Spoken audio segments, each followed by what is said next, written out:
ओम नमस्ते मित्रों, भाइयों बहनों। आज मैं आपको मातृत्व, शिशु पालन और प्रेग्नेंट में क्या डाइट होना चाहिए इसके बारे में बताऊंगा। मुख्य तो है प्रेगनेंसी डाइट ही, इसके साथ साथ कुछ संदर्भ लेता हूं। इससे पहले आपसे रिक्वेस्ट है कि आप मेरे YouTube चैनल आरोग्य कोच डॉक्टर अजीत आनंद को सब्सक्राइब कर लें और वीडियो को अंत तक देखें और अच्छा लगे तो शेयर कर दें। देखिए, एक व्यक्ति अपने बच्चों के रूप में पुनः जन्म लेता है, यानी दोबारा जन्म प्राप्त करता है, चाहे माँ हो या बाप। और माँ बाप अपने बच्चों में अपनी तस्वीर देखते हैं, अपनी छवि देखते हैं, अपने भविष्य को देखते हैं, अपने भाग्य को देखते हैं।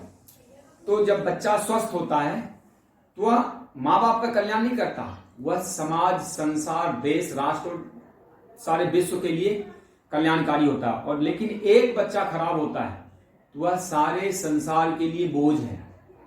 तो हमें स्वस्थ संतान को जन्म देना चाहिए और इसके लिए कुछ जिम्मेदारियां हैं माता पिता की, उसको निभाना चाहिए।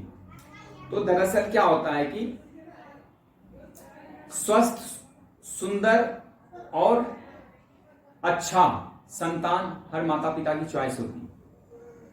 यदि हम कुछ चीजें ध्यान में रखें तो यह चीजें प्राप्त की जा सकती है। और दरअसल यह जो शरीर है, संपत्ति है, समय है, सांसें हैं, सुविधाएं हैं, जितना भी हमारे संतान भी, यह हमारा है नहीं, यह होता है संसार का। थोड़े समय बाद यह सब अपने अपने काम में लग जाएंगे। हमें लगता है मेरे बच्चे हैं, लेकिन ये बच्चे भगवान के होते हैं और भगवान के कार्य के लिए आते हैं इस संसार में। हमारी कुछ ड्यूटी है, जैसे भगवान हर जगह नहीं जा सकता, हमारे रूप में वो पालन पोषण करता है और इस संसार को एक बच्चा देता है जो इस संसार की उन्नति कर सके और अच्छा, स्वर्ग से भी अच्छा बना सके दुनिया को। तो उसके लिए क्या है कि 3 स्तर पे काम करना होता है, शारीरिक, मानसिक और आत्मिक। यदि 3 स्तर पे काम करें तो बच्चे स्वस्थ भी होंगे, मन से शांत और मेधावी भी होंगे। और आत्मिक का मतलब है वह कहते हैं ना, विज्ञान में कोष से जुड़े रहेंगे, यानी ईश्वर से कनेक्टेड रहेंगे, उस ऊर्जा से कनेक्टेड रहेंगे जिस ऊर्जा से ब्रह्मांड चलता है। तो आइए इसके ऊपर कुछ बातें मैं आपको बताता हूं कि गर्भावस्था के दौरान क्या अपनाएं और क्या छोड़ें। ज्यादातर गर्भावस्था के दौरान चुस्त कपड़े नहीं पहनने चाहिए, ढीले ढाले कपड़े अपनाएं और चुस्त कपड़े, सिंथेटिक वस्त्र छोड़ें। गर्भावस्था के दौरान ज्यादातर टेंशन छोड़ें और निश्चलता अपनाएं, यानी मुक्त रहें, स्वतंत्र विचार के रहें, ताकि चारों तरफ से हवा और चारों तरफ से अच्छी विचार आप एब्जॉर्ब कर सकें। बंद ना रखें अपने। गर्भावस्था के दौरान ज्यादातर शांत रहना चाहिए, एकांत पसंद करना चाहिए और जहां पे तनाव हो, हलचल ज्यादा हो, वहां से थोड़ा दूर रहना चाहिए। गर्भावस्था के दौरान अच्छे बुक्स पढ़ें, सात्विक बुक पढ़ें, आध्यात्मिक धार्मिक पुस्तकें पढ़ें, सात्विक धार्मिक विचारधारा के आसपास रहें, पूजा प्रार्थना करें, ध्यान करें। इससे आपके जीवन में बहुत उन्नति आएगी, शांति आएगी और इसका असर आपके बच्चों पे पड़ने वाला है। टीवी पे गलत सीरियल या फिर टेंशन करने वाले सीरियल और ये सब चीजें नहीं देखना चाहिए। गर्भावस्था के दौरान लड़ाई झगड़े के चक्कर नहीं पड़ना चाहिए। ज्यादा से ज्यादा अपने हेल्थ पे और आने वाली संतान के हेल्थ पे कॉन्सेंट्रेट करने चाहिए। गर्भावस्था के दौरान नींद 6-7 घंटे पर्याप्त लेना चाहिए। ज्यादा देर तक जगना, सुबह लेट से उठना, ये सब नहीं करना चाहिए। गर्भावस्था के दौरान प्राणायाम, सूक्ष्म व्यायाम, छोटी छोटी क्रियाएं, धूप सेवन और थोड़ा सा जल का सेवन, जैसे कहीं पे पेट पे जो गीले कपड़े वगैरह लपेट के जो कठिन स्नान ये सब करते हैं, जरूर करना चाहिए। इसके अलावा गर्भावस्था के दौरान आपको नाक में तेल डालना चाहिए, छींक वगैरह मारना चाहिए। अब मैं आता हूं आहार पे। गर्भिणी का आहार क्या होना चाहिए, ये सब तो कॉमन बातें हैं, मैं मुख्यतः आहार पे आता हूं। गर्भिणी के आहार को 3 भाग में बांट दीजिए। पहले 3 महीने उसको 3 बार भोजन करना चाहिए, बाद के 3 महीने उसको 2 से 2.5 बार भोजन करना चाहिए और अंत के 3 महीने 2 बार भोजन करना चाहिए। इसका मैं समझाता हूँ।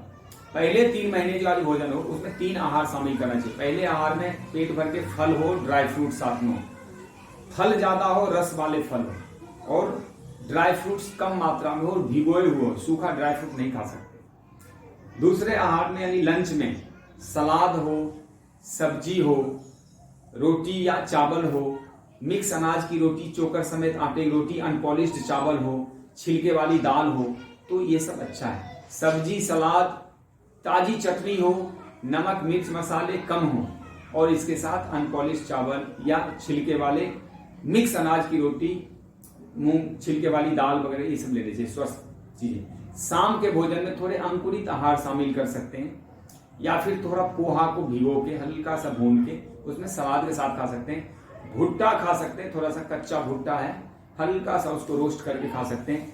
ठंडी का दिन है, शकरकंदी काट के थोड़ा सलाद वगैरह के साथ खा सकते हैं, या फिर थोड़ा फ्रूट ही खा सकते हैं, या फिर सब्जी सलाद का कॉम्बिनेशन बना सकते हैं, या फिर थोड़ी दलिया वगैरह, जौ का दलिया वगैरह लिया जा सकता है।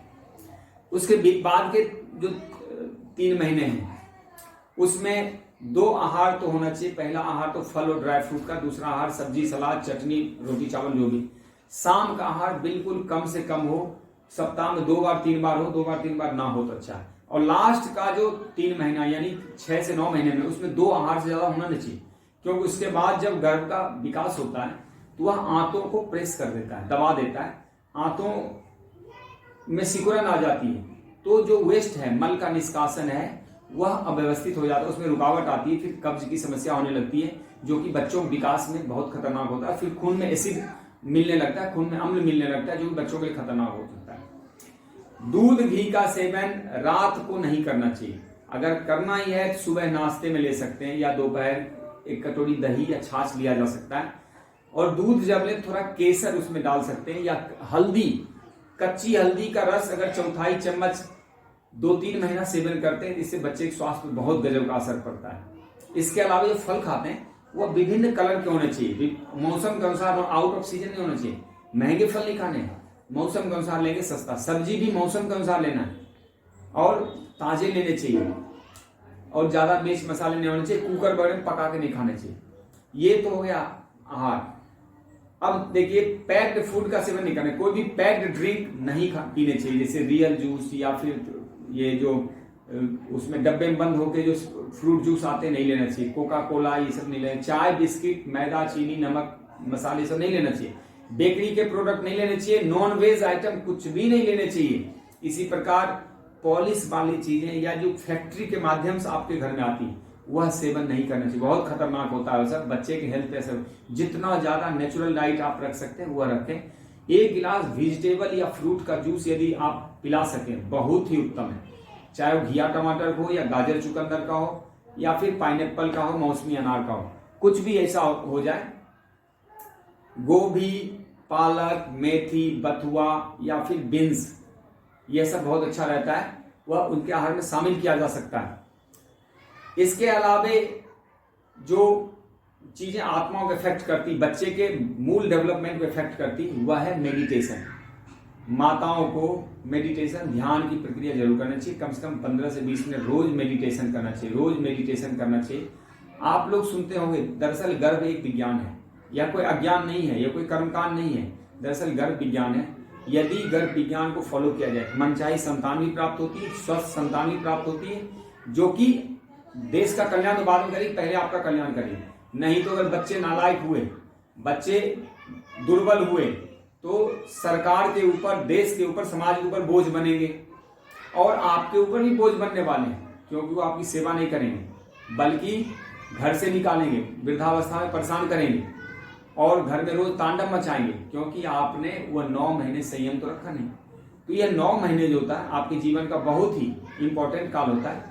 9 महीने आप करके देखें, यह विज्ञान आपके जीवन को बदलने वाला होता है। दरअसल आप तमाम ऐसी पिछली या यूं कहें कि पौराणिक कहानियां सुनते होंगे, जिसमें माता के गर्भ में संतान को बहुत सारी विद्याएं प्राप्त हो जाती थी, जैसे ध्यान की विधाएं प्राप्त हो जाती थी, जैसे चक्रव्यूह भेदन की विधाएं प्राप्त हो गई थी अभिमन्यु को। इसी प्रकार कई ऐसे महात्मा हुए जो गर्भ में ही, माता गर्भ, जैसे अष्टावक्र के बारे में आप जानते हो, गर्भ में ही सारे उन्होंने विद्याएं सीख ली थी, आध्यात्म विज्ञान, और 13 वर्ष तक गर्भ में रहे, निकलना ही नहीं चाहते, संसार मानना नहीं चाहते, और संसार में जब आए तो वहां से विदा हो गए, वहां से भाग गए, वो कहते मैं संसार घर में नहीं रहूंगा।